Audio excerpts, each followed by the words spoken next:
ಆಹಾರ ತಯಾರು ಮಾಡ್ತೀವಲ್ಲ, ಅದು ಯಾವುದು? ಅಗ್ನಿಯ ಮುಖಾಂತರ. ಹಾಗೆ ಅಗ್ನಿ ಜಗತ್ತಿನ ಚರಾಚರಕ್ಕೆ, ಮನುಕುಲಕ್ಕೆ ಆದರ್ಶ, ಅವಶ್ಯಕ. ಅಗ್ನಿಯಿಂದ ಯಾವುದೂ ಇಲ್ಲ. ಧಾರ್ಮಿಕವನಾಗಿ ಅಗ್ನಿಗೆ ಭವಿಷ್ಯವನ್ನು ಕೊಡ್ತೀವಿ ಅಂತ ಹೇಳೋದು ಬಂದಾದರೆ ಅದನ್ನು ವಿರೋಧ ಮಾಡೋದು ಒಳ್ಳೆತನ ಅಲ್ಲ. ಯಾಕೆ ವಿರೋಧ ಹೇಳಿದ್ರೆ, ಅಗ್ನಿಯೇ ಆಧಾರ ನಮಗೆ. ಅನ್ನ ಮಾಡಲಿಕ್ಕೆ, ಚಹಾ ಕುಡಿಲಿಕ್ಕೆ, ಒಂದು ರೊಟ್ಟಿ ಮಾಡಿಕೊಳ್ಳಲಿಕ್ಕೆ ಏನು ತಿನ್ನೋಕೆ ಅಗ್ನಿ ಬೇಕು. ಅಗ್ನಿ ದೈವೋ ಭವ. ವೈಜ್ಞಾನಿಕೂ ಅಗ್ನಿ ನಮಗೆ ಬೇಕಾಗ್ತಾನೆ.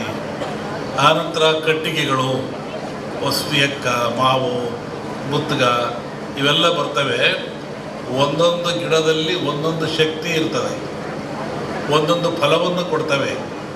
ಕಾಡಿನಲ್ಲಿ ಋಷಿಗಳು ಆಶ್ರಮದಲ್ಲಿ ಯಜ್ಞವನ್ನು ಮಾಡ್ತಾಯಿದ್ರು, ಹೋಮವನ್ನು ಮಾಡ್ತಾಯಿದ್ರು. ಅಂದರೆ ಆ ಧೂಮದಿಂದ, ಆ ಹೊಗೆಯಿಂದ ಪರಿಸರ ಶುದ್ಧವಾಗ್ತಾ ಇತ್ತು. ಮತ್ತೊಂದು ಒಳ್ಳೆ ಮಳೆ ಬೆಳೆಗಳು ಬರ್ತಾಯಿತ್ತು. ಕ್ರೂರವಾದ ಪ್ರಾಣಿಗಳು, ಕಾಡಿನಾಗ ಯಾರು ಇರ್ತಾರೆ? ಕ್ರೂರವಾದ ಪ್ರಾಣಿಗಳಿರ್ತವೆ. ಆ ಪ್ರಾಣಿಗಳು ಸಹಿತ ಮನುಷ್ಯನನ್ನು ಹಿಂಸೆ ಮಾಡಲ್ಲ. ಈ ಯಜ್ಞ ಮಾಡೋದ್ರಿಂದ, ಹೋಮ ಮಾಡೋದ್ರಿಂದ, ಆ ಬಂದ ಧೂಮದಿಂದ ಮನಸ್ಸು ಪರಿವರ್ತನೆಯಾಗಿ ಶಾಂತ ಸ್ವಭಾವಕ್ಕೆ ಬರ್ತವೆ.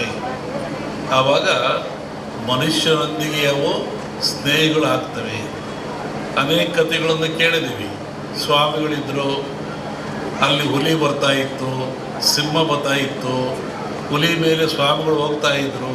ಅಂದರೆ ಯಜ್ಞ ಯಾಗಾದಿಗಳ ಫಲದಿಂದ ಬರುವಂಥ ಹೋಮಾದಿಗಳ ಧೂಮದಿಂದ ಅವು ಮನಃಶಾಂತಿ ಆಗ್ತಾ ಇತ್ತು, ಕ್ರೂರತ್ವವನ್ನು ಕಳ್ಕೊಳ್ತಾ ಇದ್ದು ಒಂದು ಚಿಂತನೆ ಇದೆ. ಆನಂತರ ರಾಜರು, ಮಹಾರಾಜಗಳು, ಇವತ್ತಿನ ರಾಜರಿಗೆ 10 ರೂಪಾಯಿ ಕೊಡೋ ಶಕ್ತಿ ಇಲ್ಲ ಸರ್ಕಾರದನ್ನು. ಆವತ್ತಿನ ರಾಜರುಗಳಿಗೆ ತಲೆಯನ್ನು ಕಡಿಸುವಷ್ಟ ಶಕ್ತಿ ಇತ್ತು. ಇದ್ದಲ್ಲೇ ಆದೇಶ ಕೊಡ್ತೆ ತಲೆ ಕಟ್ಟು ಮಾಡುತ್ತಿದ್ದ ಅವನು.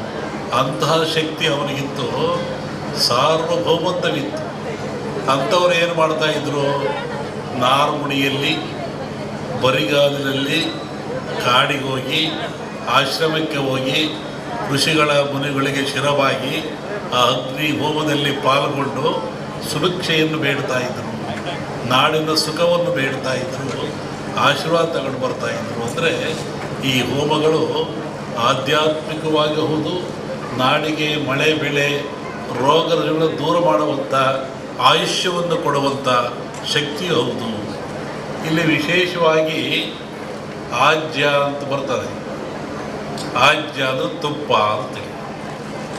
ನಾನು ಬೆಳಿಗ್ಗೆ ಆಗಲೇ ಹೇಳ್ತಾ ಇದ್ದೆ, ನಮ್ಮ ಹತ್ರ ಬಂದಾಗ ಯಾವುದನ್ನು ಆಜ್ಯ ಅಂತ ಕರಿತೀವಿ? ಆಜ್ಯದ ಮಹತ್ವವೇನು? ಹಾಲು ಕರಿತೀರ ನೀವು, ಹಾಲನ್ನು ಕರಿತೀರ, ಅದರ ಆಯುಷ್ಯ ಎಷ್ಟು?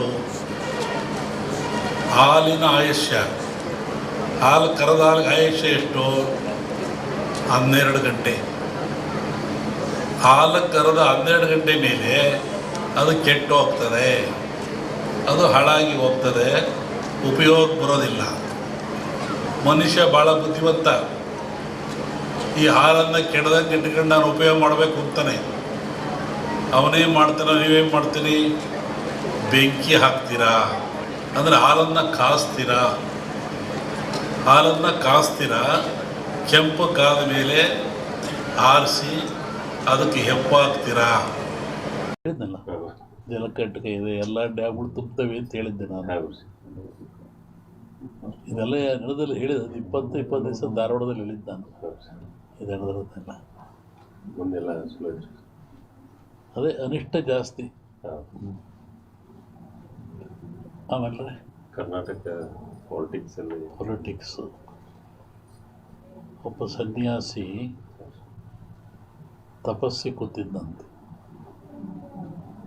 ಒಬ್ಬ ಬೇಡ ಒಂದು ಜಿಂಕೆ ಉಡಿಸ್ಕೊಂಬಂದಂತೆ ಕೊಲ್ಲಕ್ಕೆ ಅಂತ. ಅವನು ಮುಂದೆ ಹೋಯ್ತಂಥದ್ದು ಜಿಂಕೆ. ಅವನು ಬೇಡ ಬಂದ, ಏನು ಸ್ವಾಮಿ ಇಲ್ಲಿ ಜಿಂಕೆ ಓತ ಅಂತ ಕೇಳ್ದ. ಇವನು ಹೇಳಿ ಕೇಳಿ ಸನ್ಯಾಸಿ ಅವನಂದ, ಈ ಓತು ಅಂತ ಹೇಳ್ಬಿಟ್ರೆ ಕೊಂದು ಬಿಡ್ತಾನೆ. ಆ ಕೊಂದು ಪಾಪ ನನಗೆ ಬಂದುಬಿಡುತ್ತೆ.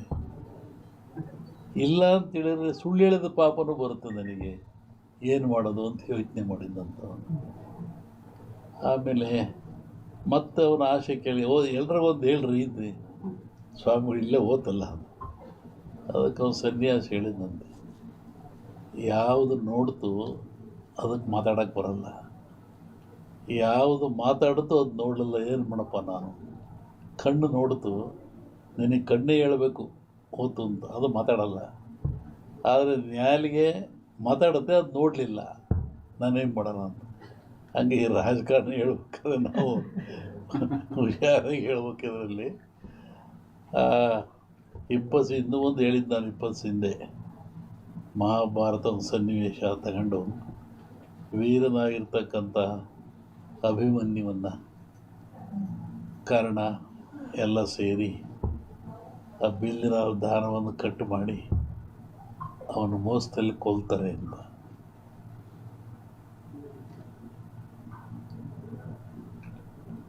ಆಮೇಲೆ